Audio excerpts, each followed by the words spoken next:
বিসমিল্লাহির রহমানির রহিম কুল হাল ইয়াস্তাবিল্লাযীনা ইয়া'লামুনা ওয়াল্লাযীনা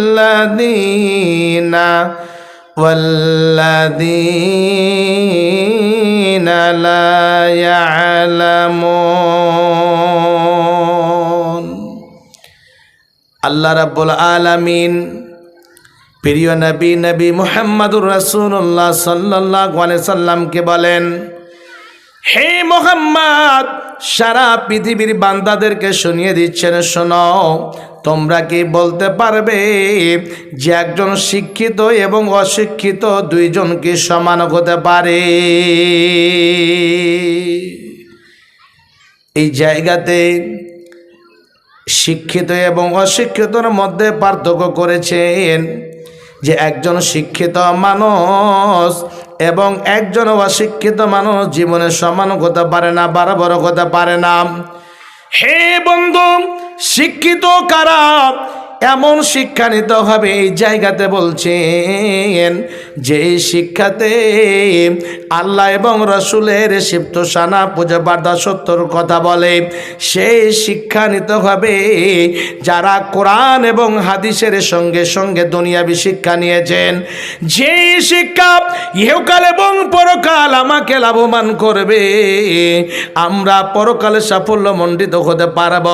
যে শিক্ষা নিতে গেলে আমরা সুন্দরভাবে এ দুনিয়ার বুকে চলাফেরা করতে পারবো, সে শিক্ষা নিতে হবে।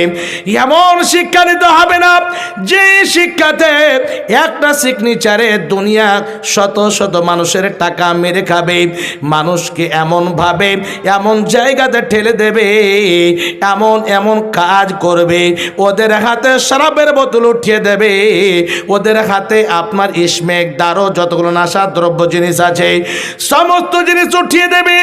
এমন শিক্ষা নিতে হবে না। আল্লাহ রাব্বুল আলামিন বলেন, বান্দা, আমি তোমাদের কাছে এমন ভাবে তোমাদের সম্মান আপার লেভেলে উঠিয়ে দেব। কিসের দ্বারা? যদি তোমাদের মধ্যে কোরআনের জ্ঞান থাকে। এই জায়গাতে কোরআনের শিক্ষার কথা বলেছে।